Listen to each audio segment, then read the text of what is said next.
So my name is Adam Eckerly.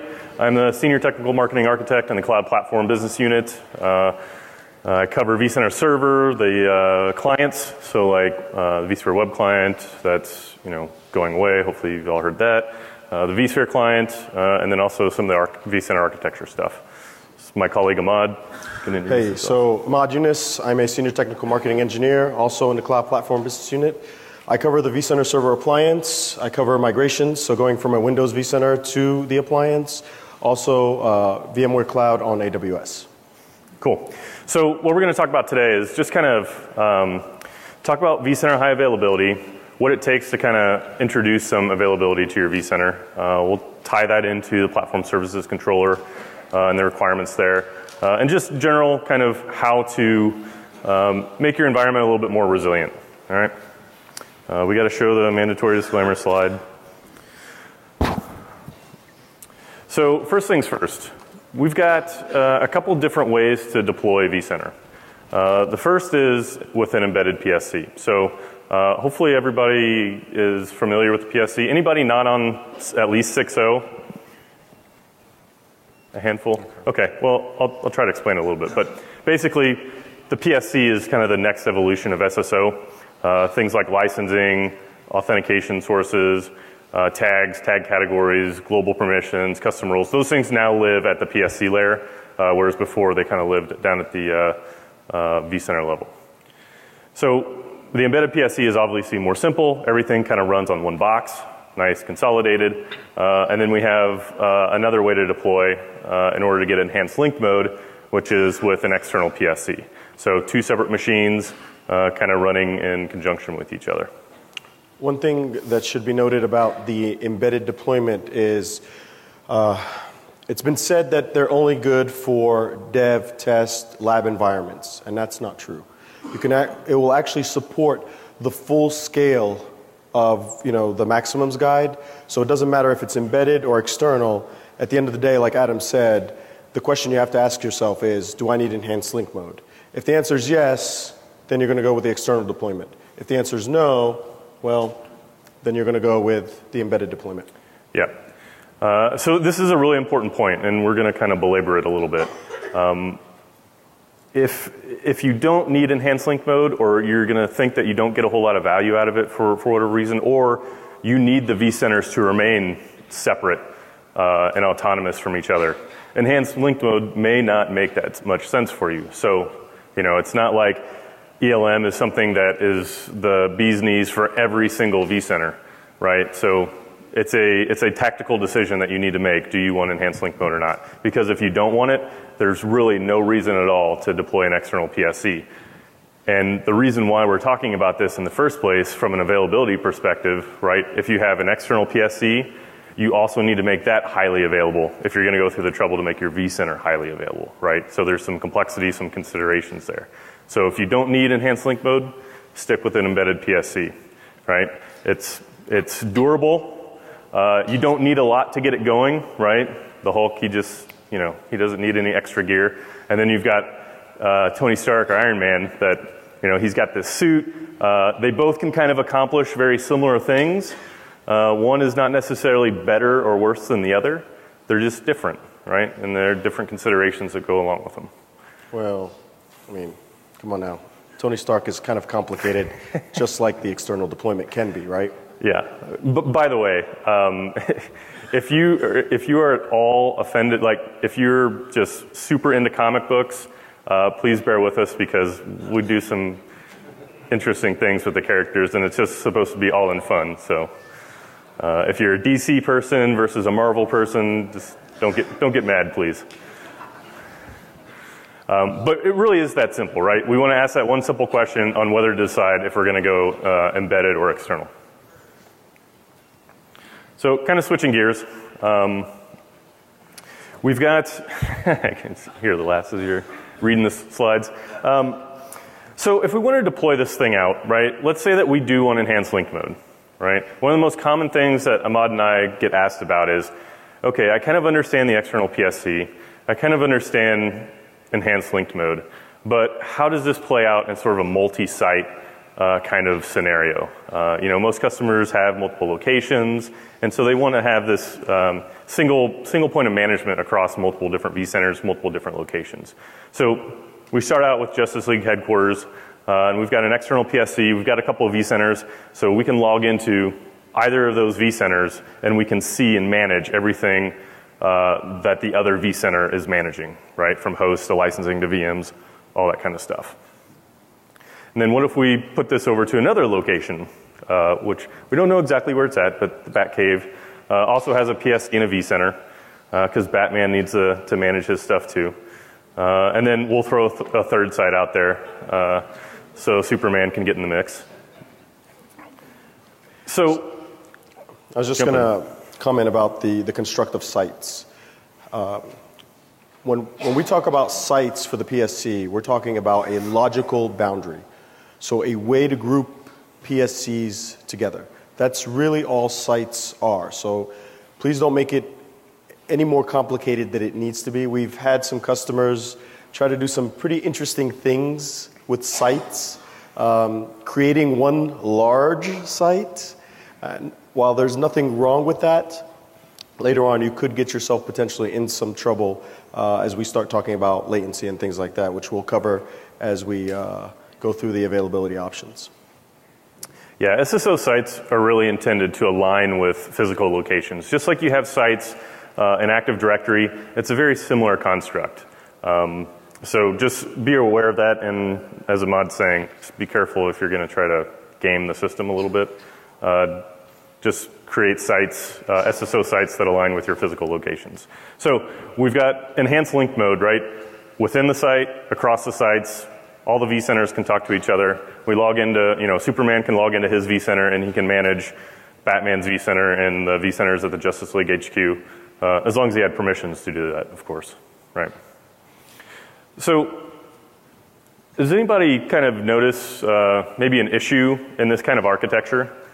Yeah.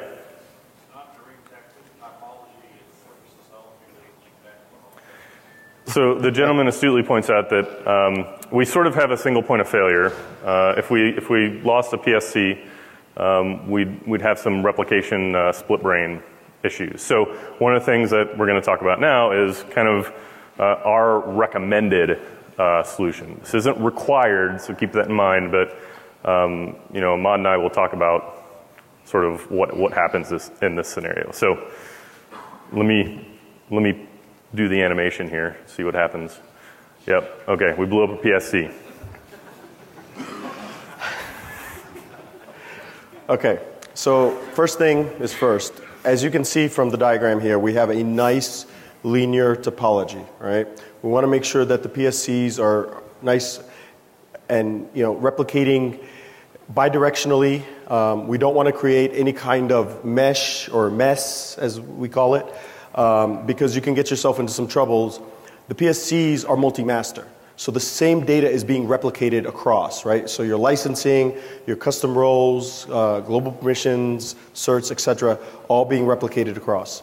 So in this case, where we've lost a PSC, what we're going to wind up doing is we're going to go and log into any of the other PSCs via the command line using CMSSO util, and we are going to decommission the second, we were talking about the ring, but we're going to decommission the PSC that went down. Then we're going to deploy a new PSC, and now we can use the FQDN or IP address of the original. And again, the reason is we don't want to do a restore and have old data being brought in, and now they have to basically start thinking about, okay, who has the most updated data, right? So make it nice and easy. If we lost all of them, that's when you would restore one and then go in, decommission the rest, and then redeploy. In this case here, we have a data path that's gone down. So what we're going to do to mitigate that is we're going to use VDC rep admin to create a new replication agreement from the last PSC, we'll call that one number 4, to the first PSC, which is number 1. And now we have a secondary data path to mitigate that. Now keep in mind with VDC rep admin, it's a pretty powerful tool, right? I can create agreements, but I can also destroy agreements. And our recommendation is to have fewer agreements as possible. Protect VDC rep admin, because if it falls into the wrong hands, it could be dangerous. That was funny. Bad pun, I know, sorry. Okay, so basically coming back to the previous architecture, now that we've explained the ring, now we're just adding it here. So this would be kind of a recommended architecture for customers who this level of resiliency is acceptable or meets your requirements. So, blow up Batman's PSC, and the ring helps us take care of that. We can also repoint vCenter, but remember, we talked about SSO sites, right? One change between 6.0 and 6.5 is that we no longer have the ability to repoint a vCenter across an SSO site boundary. So actually, this is not available. So Batman would be kind of out of luck in this scenario. He would have to do what Ahmad was talking about, decommission the failed PSC and just deploy a new one in its place, and that's how he'd get his vCenter back up and running. All right? So then how would Batman make this a little bit better, right? He's got a single point of failure in his PSC. He wants to add a little bit more resiliency, but he doesn't want to go, full stop. He doesn't want to make it super complex. So one way to kind of go to the next level and keep it somewhat simple is just to deploy an additional PSC in his location or in his site, right? That way, if he does have an issue, he can repoint across to the second PSC in his site, right? That's fully supported with CMSSO util. And there's a command there at the bottom, right? Does that make sense? Good? Okay. So then that's sort of like the mid-level, right? We've got some resiliency built in, but we don't have anything like automatic failover, right? So in some instances, we may need even higher availability, and we may need that capability to have an issue and then automatically fail over and bring things up without any intervention, right?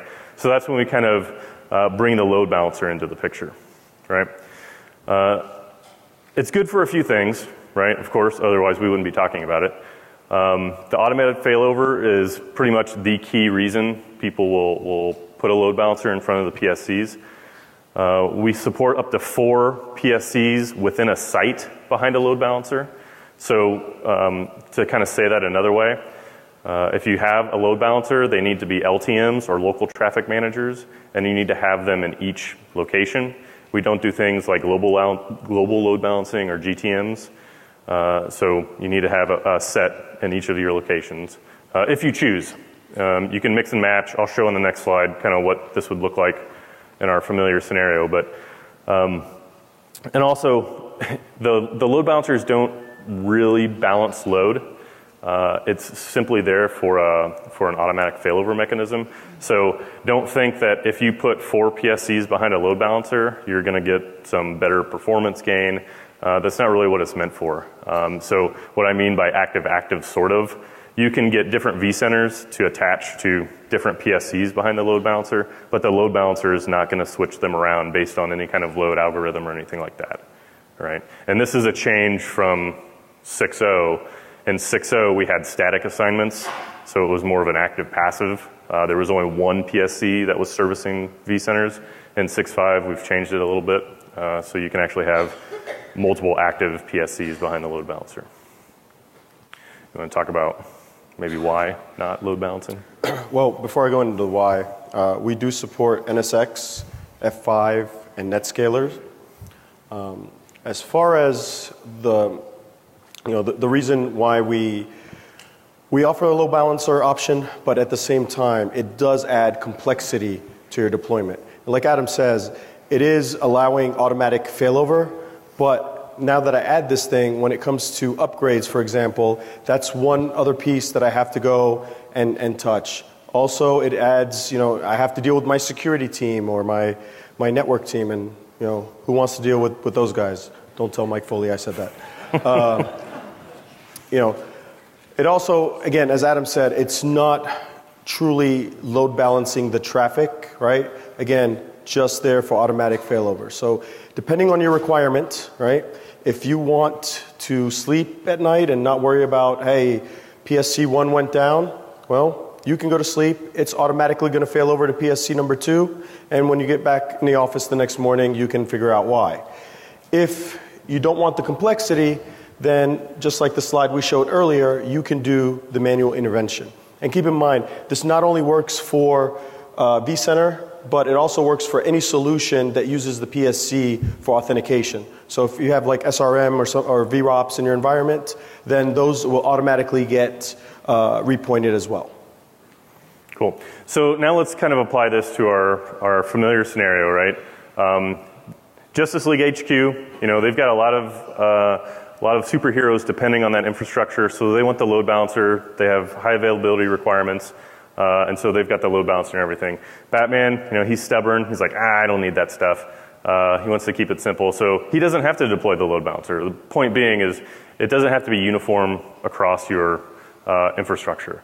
If you have certain vCenters that have different availability requirements, you can implement HA for some and not for others, even at the SSO layer. All right. So Deadpool says, hey, I didn't have to interact with that PSC when it got blown up. That's good for me. I can go sort up some bad guys without having to worry about my PSC infrastructure. And then Batman, of course, remember, since he doesn't have the load balancer, he has a manual repoint operation that he needs to use with CMSSO util. Now there's two different approaches, right? So which one is better? Really the key point here is, again, kind of like with Hulk and Iron Man, they both kind of achieve similar things. It's not one is better, one is worse. They both have trade-offs, all right? So you need to think about your requirements. Think about, do I really need that automatic failover? Do I really need that HA? And if the answer is yes, then the load balancer makes sense. That's what's going to help you meet your requirements. If you don't have those levels of requirements, don't just say, I would just want to make the coolest infrastructure ever, so I'm just going to go full tilt. Make your life simpler. Do only what you need, right? Don't add the complexity for the sake of complexity. All right. So we're kind of going to switch gears a little bit. We've been focusing on the PSC layer. All right. So now we're going to kind of focus on the vCenter layer. All right. So again, before we blew up some PSCs, right? So what happens if Ultron comes in here and he blows up some vCenters? So of course, if vCenter is down, we've got problems in our infrastructure. So how do we guard against that, right? We guarded against PSC failure, now we're going to guard against vCenter failure. So we start off with our vCenter, right? The first thing we're going to do is add a second NIC, right? And when I say that we're going to add, what I really mean is when we walk through the enable wizard for vCenter HA, the software is doing this, right? So this is not something we're expecting you to do. So we add the second NIC, and then we clone the vCenter to a passive node, right? And then we do another clone to a witness node. And then we've got the Ethernet 1 interfaces that kind of form this HA network. So that network is where replication happens. It's where the heart beating happens. And we don't have hard requirements. Like, it doesn't need to be a separate layer 2 segment. It just has to be a different network from the management network, right? Because ultimately, if your management network is having an issue, we don't want vCenter not to be able to fail over because you're also depending on that management network for failover, right? Yeah, question. If, let's say, we implement a vCenter high availability, is there any proper procedure to shut down and bring the HA properly? So which is of the three nodes should go down first, and which second, which is last, and another way around, which node should be brought up first, and which is the last? And how about vCenter upgrade when you have a chain? What should you do? Which node should be upgraded first? Okay, so questions were, if we need to shut down vCenter, is there a specific order we need to shut down and then power back up the nodes? And then how do we patch this stuff? We're getting a little ahead, but we'll go ahead and answer the question now, even though we talked about it a little bit. Shutdown, There's not really a specified order necessarily, but what you should probably do is there's a maintenance mode for the cluster. So turn on maintenance mode, and then when you shut any of the nodes down, it's not going to cause any sort of failover or things like that. Because if you don't enable maintenance mode, and you shut the active down, of course it's going to fail over to the passive, right? So enable maintenance mode, I'd probably shut down the passive, then the witness, then the primary, but there's no hard and fast rule that that's exactly how you have to do it. The key is maintenance mode.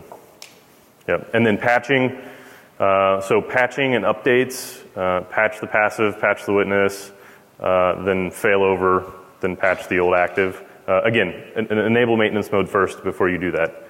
And this is all covered in the documentation, but that's kind of the standard process. Upgrades are a little different though, right? Because as Adam said, we're making a clone of the active node. So what we're going to have to do for upgrades, we're going to have to destroy our HA cluster, go back, upgrade the primary vCenter, and then recreate the HA configuration. Even this one is better. Just destroy HA, upgrade, and then recreate HA, right? Yep. Yep. With the upgrade, if the upgrade fails, can you just disable the other one and bring it up instead of destroying it immediately? Well, you have, so again, since we're cloning, you have to destroy HA and then maybe take a backup or a snapshot prior. Now do the upgrade. If something happens, you are a standalone, you could revert back prior, right? But you have to break HA. Yes? So the question is there any additional licensing required?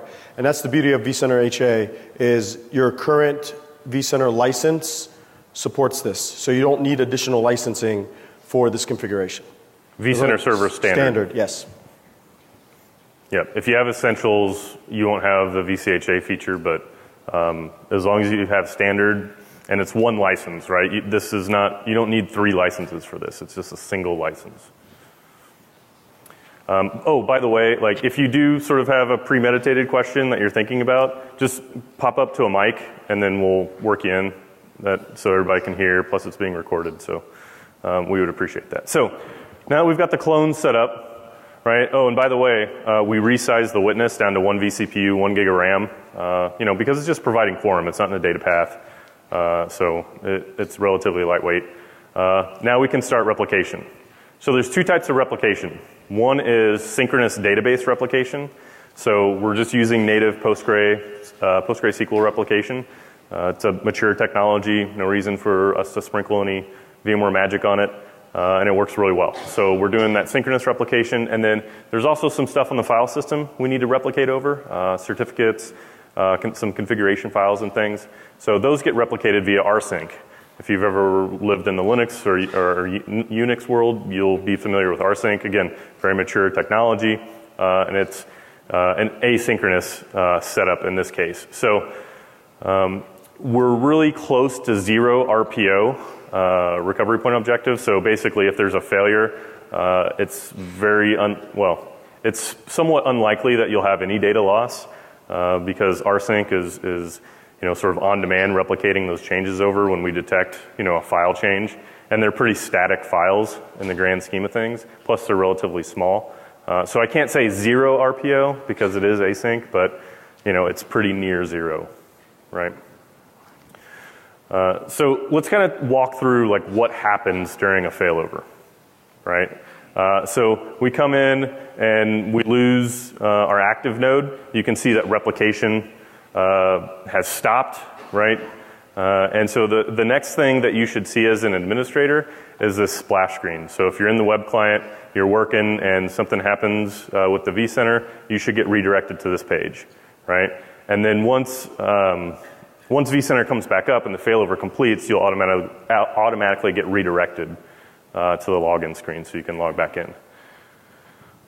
So we failed over successfully. You can see the dashboard up in the upper left. That's a dashboard that's in the web client in the vCenter HA configuration and monitoring page. So you can see now we're in a degraded state. Our passive node, which was the old active node, is down. And so in this situation, right, since the cluster is in a degraded state, we cannot have an automatic failover. We don't have anywhere to fail at this point because the passive node is down. So you have a couple of options, right? You can troubleshoot the failed node, and then you can bring it back online.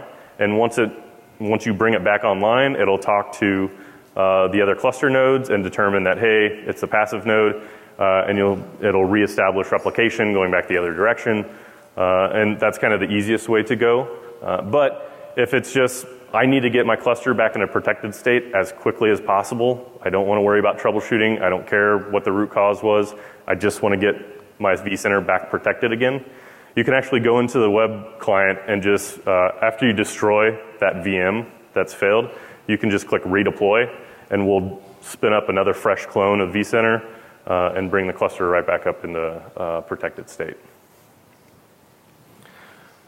So once the failover happens, I'll kind of rewind that to explain that. So when the first thing that happens is that Ethernet interface comes online, we do a gratuitous ARP for you networking folks that know what that is, to basically notify the network that, hey, anything bound for this MAC address should now come to this node, not the other node, right? Because these nodes have the same FQDN, they have the same IP address, they have the same MAC address.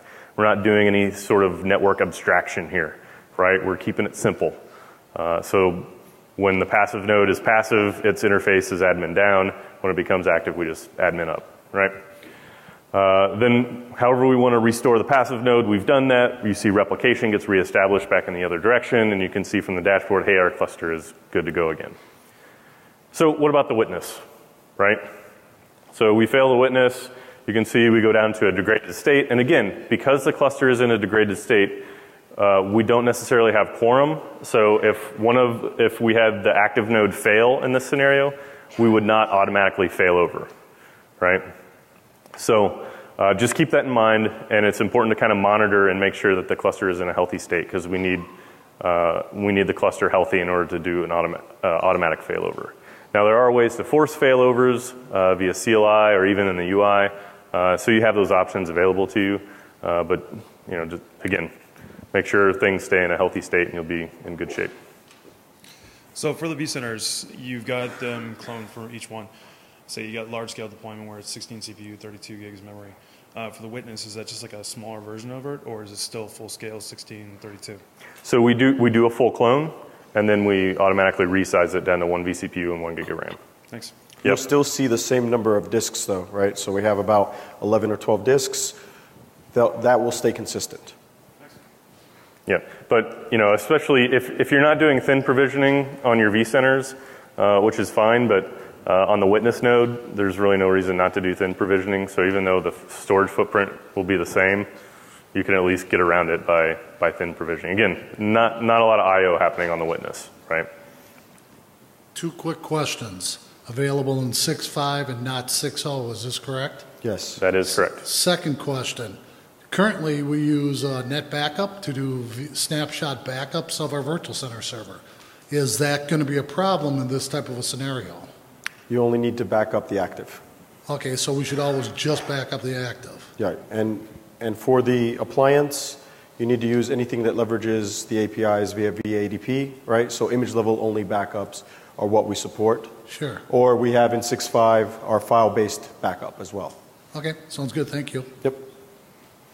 Yeah, so actually, like, your backup strategy doesn't change at all, because your backup tool is already reaching out via the FQDN of the vCenter to back it up. And even if it's highly available, it's still doing the same thing. So even if your vCenter instance fails over to a different node, backup tool doesn't know. In fact, no application really knows. They don't care, right? So it's actually a pretty simple solution.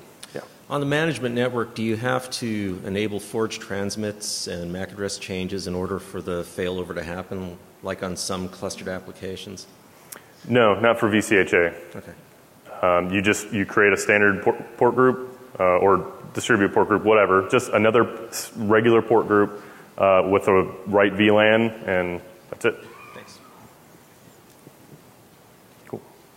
All right, so we'll bring the witness back in service, and you'll see from the dashboard we go back green. So a couple things. We've talked about a couple of these already, but RTO of about 5 minutes, RPO near 0. The database replication is encrypted. Again, we're just using native PostgreSQL replication, so we have encryption enabled. We use Fault Domain Manager for heartbeating. So if you're familiar with vSphere HA, vSphere HA is built on FDM now, and so we just use the same mechanisms to sort of heartbeat between the nodes. All right, and so if we lose 3 of those FDM heartbeats in a row, we sort of switch over to then we start monitoring pings, or we probably monitor pings constantly. But if we lose 3 heartbeats plus 5 consecutive pings, roughly about 8 seconds, then that's when we start the election process to elect a new active node. Yeah, so just to add a little bit, one thing that's not up there is, and a question that comes up common, is can I use this in conjunction with vSphere HA? And the answer is yes, right? Because remember, vSphere HA is solving the problem for host failure, and vCenter HA is solving it at the vCenter application level. So they can definitely use them in conjunction with each other. Yeah, so part of the workflow, we actually we'll do it automatically for you if you have DRS enabled. If you don't have DRS due to licensing, then you'll have to take care of the placement. And during the wizard, we actually show you, hey, here's where we're going to place them. If you don't like which host, or if you want a different data store, you have the option to make those changes as well. Yeah, but we do create DRS anti-affinity rules, provided you're licensed for it. Yep. So, quick question about the limitations of passive and active node. Do they have to be on the same subnet, or can they be on different subnets? I don't know if you mentioned this before. Hold that thought. We will absolutely talk about that in a couple minutes. This goes back just a little bit, but is there a method for converting vCenter from an external PST to internal?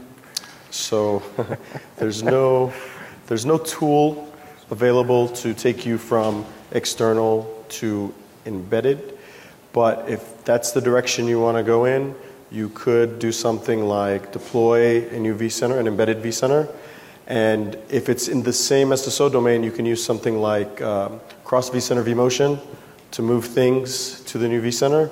Or, I mean, that's in the same SSO domain, so you can use the GUI. If it's not in the same SSO domain, then you could use the command line, the APIs, and do it that way. Yep. Can you take the witness and move it to another cluster, another location? So we're going to cover that here in a little bit. Okay. Just give us. Thank you. Yep. Okay. We talked about the witness already. Maintenance modes. So we've got the mode that's actually called maintenance mode. Basically, the cluster is fully operational. There's still replication happening, but you enable maintenance mode to do patching, or if you know that there's going to be, maybe your core switch is getting upgraded over the weekend or something, and you don't want that network blip to cause a vCenter outage because of a failover you didn't want, you can enable maintenance mode, and there will be no automatic failover that happens. We also can disable vCenter HA, which basically shuts off replication. vCenter remains online, but we shut off replication because maybe we need to move the passive node to a different cluster or something like that, and we don't want that to cause any sort of issues. So we can disable VCHA, do what we need to do in the environment, and then re-enable it, and replication will catch itself back up, and you can go off and have a healthy cluster again. We also have a couple CLIs. I don't remember, was it William or I think it was William wrote a Power CLI module for VCHA. That's on his blog. You can check that out. So we do have some ways to manage it programmatically.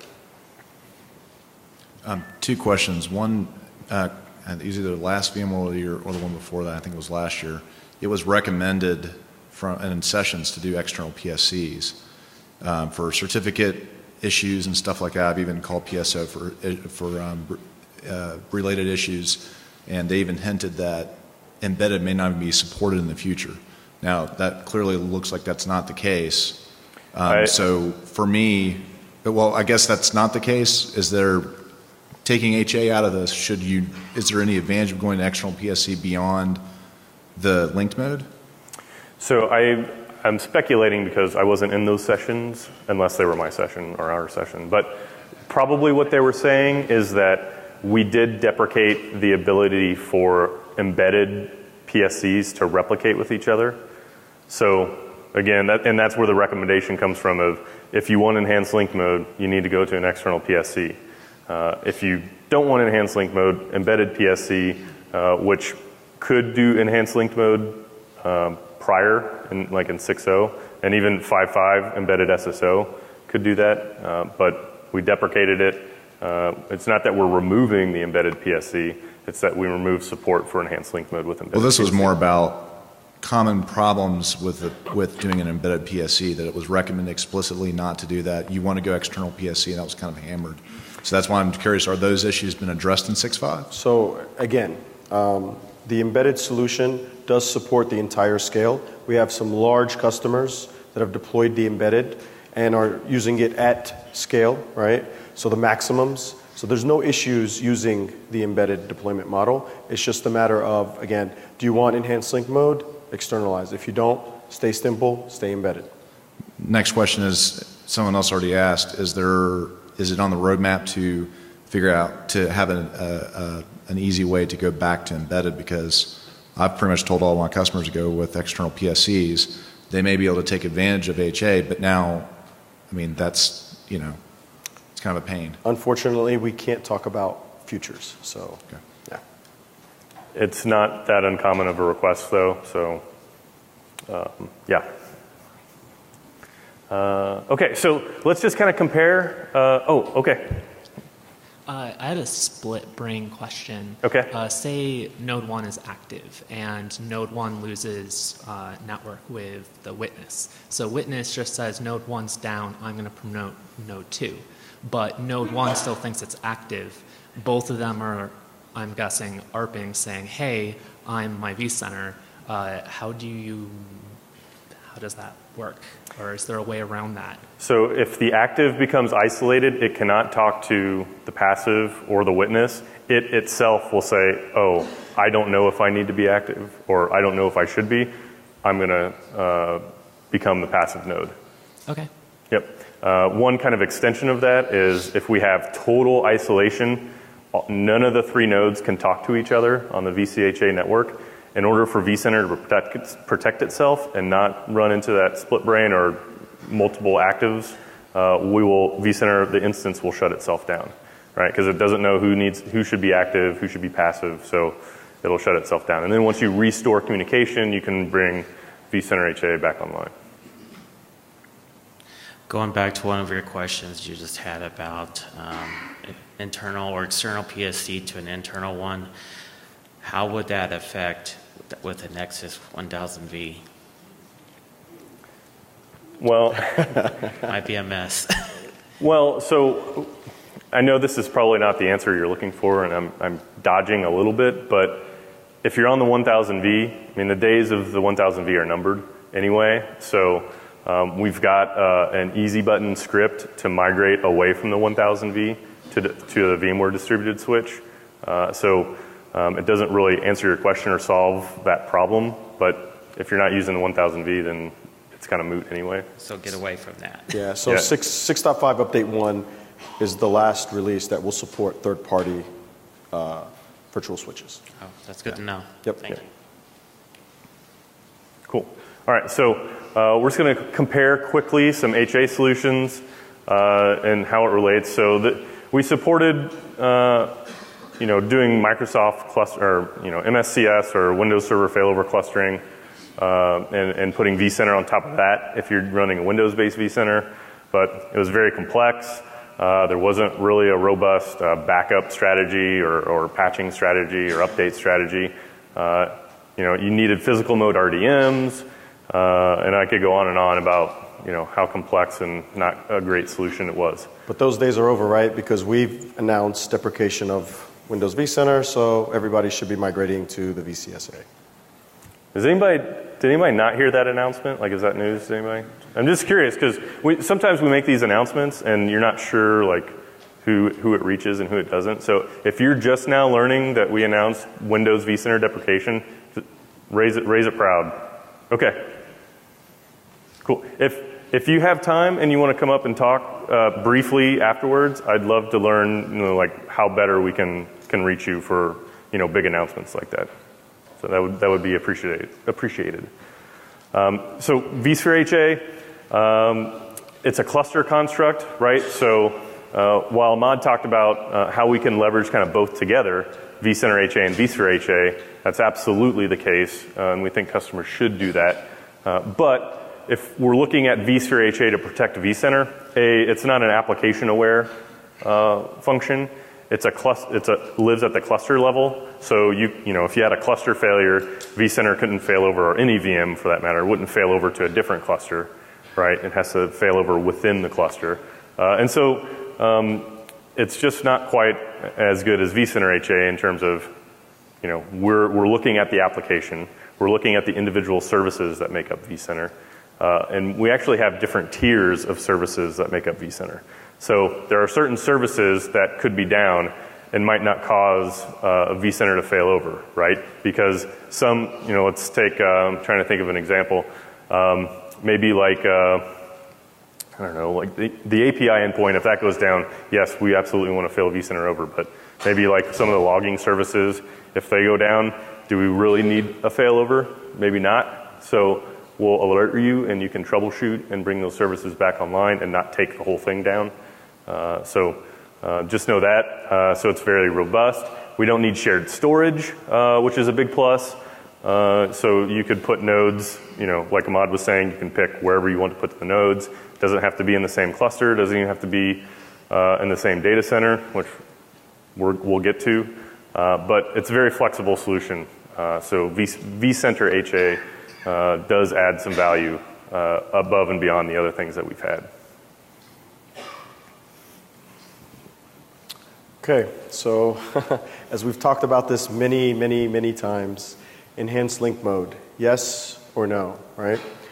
If we select no, then we can actually still use vCenter HA on an embedded model, right? And it's a simple deployment model because it's embedded, and all we're going to do is clone, right, twice. Once for the passive node, again for the witness. And in this deployment model, we really don't need a load balancer, right? Because the PSC is running natively within the deployment. Now, in an external deployment model, because we've said, yes, we want enhanced link mode, we are going to have to use a load balancer for the PSCs. You mind going? Yeah. So here's a regular deployment. We don't have any vCenter HA, right? We got one PSC, 2 vCenters.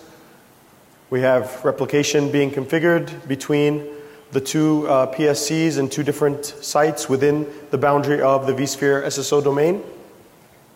So this, to make sure that we're not confusing things, this is to, if we say yes to enhanced link mode, but we're not going to use vCenter HA, right? So we're going to kind of like the Batman approach, if you remember right. We don't want the complexity of a load balancer. Just having multiple PSCs in that site helps us meet our requirements, then we're good. But, as Ahmad was kind of getting to, if you do want vCenter HA and enhanced linked mode, then we have to do the load balancer. Yeah, because it only makes sense. We're protecting vCenter with high availability, so we also need to protect the platform services controller with high availability as well. Yep. So let's tie this all together. Let's go back to our familiar topology.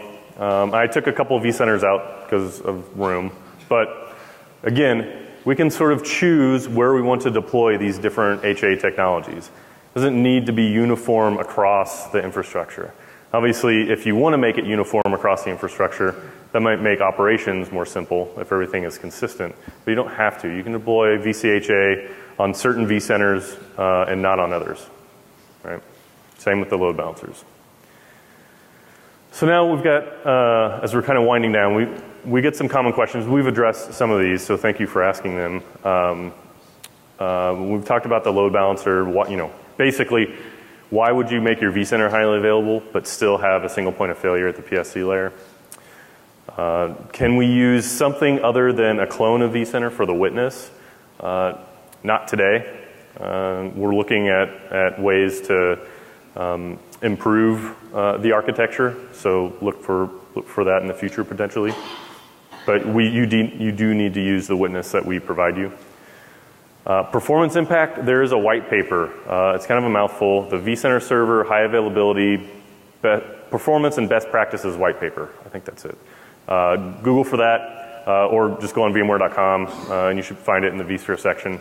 Basically, it's an in-depth study of what the performance impact is to vCenter when you enable vCenter HA. The Cliff Notes version is not a lot. I think, depending on what's going on in your environment, you can plan on like 5 to 10% of a performance impact for a highly available vCenter. And why is that? It's because of the synchronous database replication that's going on, right? So there is a performance impact, but we feel it's pretty nominal. Patching and upgrade, we talked about. Backup and restore, Ahmad talked about. Remember, you're just backing up that active node that you should already be backing up anyway. So nothing really changes there. And then the question that we've been kind of building up to is, can I sort of geographically disperse my vCenter HA nodes? So what I mean by that is, can I have an active node in one data center? Can I take the passive node, put it in a different data center? Can I take the witness node and put it in a third data center? So I have this sort of like multi-site HA solution. And to answer that, let me try to paint a little bit of a picture. So you have a vCenter, it's managing VMs and hosts in that primary data center, right? You put the passive node in a second data center.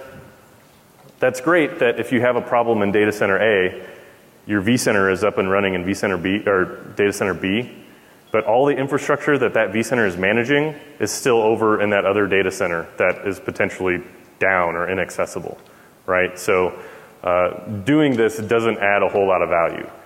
There's really one circumstance where I think it can make sense, is when you're doing like metro clustering. So you're kind of treating multiple data centers as one logical data center anyway. And you've got things like DRS and HA moving VMs around between sites. You've got stretch layer 2. You've got stretch storage. When you're doing that, then it can make sense to pin the nodes in certain places. But if you're not doing that, I would definitely not recommend splitting the nodes across because, again, I don't think it adds a whole lot of value. Would you mind clarifying your comment on backing up the active node?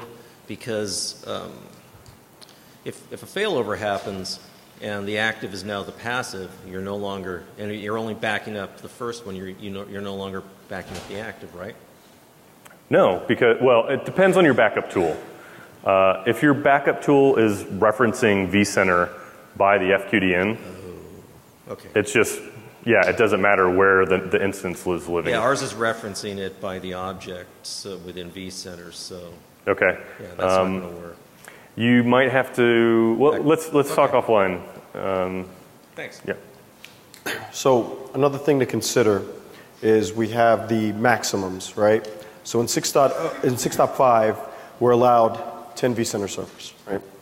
In 6.5 update 1, we have 15 that we're allowed to do.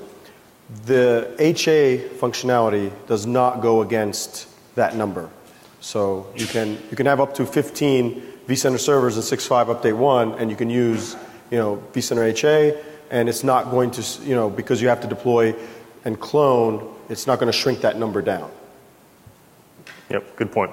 So to kind of wrap up the spreading out nodes across sites, you may have seen me present this image before, but just remember, it's called vCenter High Availability. It's not called vCenter DR. So protect vCenter within the site because you're much more likely to have a failure that we can recover from within the location. It's less likely that the whole thing is going to become a smoking crater. So I'll just leave it at that. Protect VC within the site. All right. We've got a couple of new resources. Oh, go ahead. But I'm not, excuse me, I'm not hearing you saying, no, it's not possible, though. It is fully supported, all right? But again, unless you are getting some particular value out of it, it's a more complex solution. So to say it another way, we have to use this advanced workflow in order to do the distributed deployment. So you have to do the clones manually. You have to do the DRS, affinity, anti-affinity rules manually. You have to place the nodes manually. And you have to add the NICs. You have to do an OS customization. Like, it's way more involved. And guess what?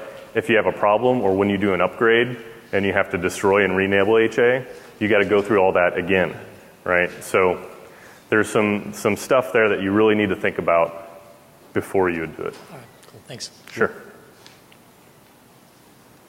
All right, so we've got a couple new resources. We realize that there's just information sprawl all over the place. There's KBs, there's blogs, there's videos, documentation, the works. So what our team has kind of put together is this new site called vSphere Central. Just launched it a few weeks ago. And it's really content that we're trying to curate and get out there, the most frequently used sets of documentation and blog posts and things. So you can go out there and hopefully have a more central repository for things. And we own it, so we're going to keep curating it, keep adding stuff over time as we talk to customers and things. So just look for it to kind of grow over time. We've also got the vSphere topology and upgrade planning tool. Basically a decision tree where you go in, you kind of give us some information, and we kind of guide you through basically, if you're doing an upgrade, where you're at now versus where you want to go, and kind of help you, guide you to how to get there. Or new deployments, if you kind of like the decision tree, we walk through do you want enhanced link mode, do you want HA, those types of things. We'll provide recommendations on what you should do, plus give you a set of assets, links to things that you can consume and hopefully have a successful deployment. Can I expect the appliance to be more performant than Windows 10? Absolutely. So the question was, can he expect the vCenter server appliance to be more performant than a Windows-based vCenter? I don't know if we can quote specifics, but we've seen, anywhere from a 3 to 5x performance improvement when comparing Windows-based vCenter 6.5 to vCenter server appliance. So absolutely. Okay, so I went through a failed upgrade to the 6.5 appliance from 6.0 Windows, and for some reason it wouldn't talk to the database, whatever. So we went ahead and upgraded to Windows 6.5, but now, like some other people, are going to have to do that lateral move, and so I'm embedded now. So does that mean I can just stand up an embedded virtual appliance, add them to the same SSO, and do cross vCenter migrations? Is that my understanding? I believe, correct me if I'm wrong, that we actually block that. Like we've said before a couple of times, we don't support in 6.5 embedded to embedded replication. So what you would have to do, because we physically block you from adding an embedded PSC to an existing SSO domain, is stand up that new embedded instance and then use like Power CLI or something to export stuff and re-import on the other side, move hosts over, that kind of thing. Yeah, if you had already been in that deployment model, then you could have done it. But if you're deploying a brand new one in 6.5, we prevent you from continuing. I had a couple questions here. In past versions, when vCenter would go down in the middle of, say, a vMotion, storage vMotion, you typically end up with orphaned objects. Do you know if there's been any improvements around that, maybe in 6.0 or 6.5, specifically where maybe there's some migrations in progress and vCenter fails and HA brings it back up? Could you see cleanup being necessary from that? That should all be handled. Yeah. I feel like that wasn't even an issue in 5.5, but clearly it sounds like it was. No, but we haven't experienced it, and we assume something changed. I just haven't seen confirmation of that. Yeah, so if whatever the task is, even if it's a vMotion operation, if vCenter fails midstream, basically it's just like we canceled the task, and there's any cleanup should happen buy the software. You shouldn't need to do any of that. And you shouldn't see orphaned objects or anything like that. Yeah, 5.x was the last time we saw it. So, yep. My other question was around PSC failover or repointing. We have a semi-complex VMCA deployment, and there's always been some mystery there when our VMCA is actually an issuing certificate server, how that repoint would look, because essentially I'd assume all the VCSA and host certs would have to be reissued if that took place. They don't have to be. In the SSO domain, we have this new construct called VEX, the vSphere Endpoint Certificate Store, and we store the certs and the private keys and things in VEX, right? Correct. And so if we repoint vCenter to a different PSC, we're still going to trust it, right? If you want the underlying services and ESX hosts to get certs from the new PSC, then yes, you would have to reissue. Okay, and that's my concern specifically around if we had to decommission a PSC and then revoke that issuing CA cert and redo all of that. So this is one of the reasons why I don't recommend at all that you have the VMCA as a subordinate CA. There's a blog out based on some work Mike Foley did previously, but we kind of came up with this hybrid approach where you avoid this whole intermediate CA thing. Plus security teams, it's a non-starter. Yeah, a year ago we tried to do the hybrid route, and VMware support told us that wasn't officially supported, even though I referenced his blog and others. So maybe that's changed since then. It's that should officially be supported, and we actually have a product walkthrough that takes you step by step. My last question for you, PSC Mesh. So we're doing that today with success. I'm curious if you could elaborate on why that's a bad idea, and I might want to change my replication agreements. Yeah, so again, we talked about the PSC being multi-master, right? So let's say I deploy the first PSC. That's the first, number one. As I start pointing additional PSCs to it, 2, 3, 4, 5, etc. Now everybody's getting their replication from that first one. If that first one goes down, nobody's going to get anything, right? The other thing is, as I add more PSCs to my environment, right, we're allowed up to 10 within a vSphere SSO domain. Think of how the replication agreements are going to start looking, right? You're going to start to have one here, one here, one here, one here. So it's more of a mess than a mesh, right? So our recommendation is fewer replication agreements, right? Keep it nice and lean and simple in a linear topology, and you'll be okay. In a simple deployment, though, say 4 PSCs, 2 per site, if you can manage that, my concern was that there's known issues. It's more just the management overhead.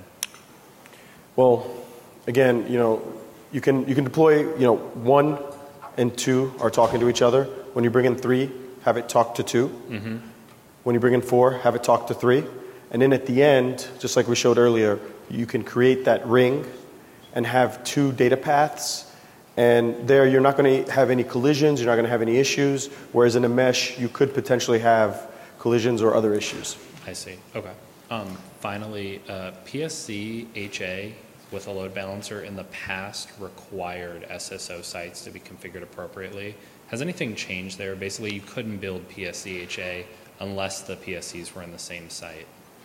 It's the same, but the setup is quite a bit easier. We support SSL pass-through in 6.5, so no cert on the load balancer.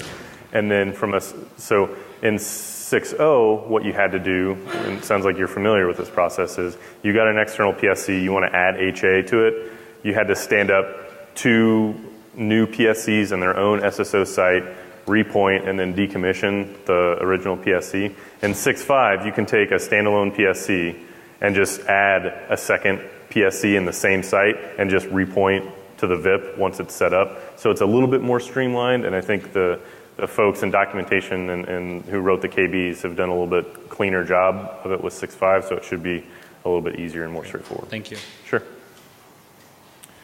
All right, I think we got time for one question. So you can just talk to us afterwards because we'll get kicked out. But I know you mentioned that the vCenter Windows for 6.5 is deprecated. Is that also the case for the external PSC? Because I know when you can do that, you can either do appliance or Windows version. So we're not changing, no deprecation in the deployment models. So embedded will still be there, external will be there. All we're doing is deprecating using Windows as an option for a vCenter application. Yeah, and that includes the PSC. All right. Thank you guys so much for coming. Really appreciate the questions and the engagement. We have some T-shirts to give out if you're interested. And fill out the survey. We appreciate your feedback. Thanks, everybody.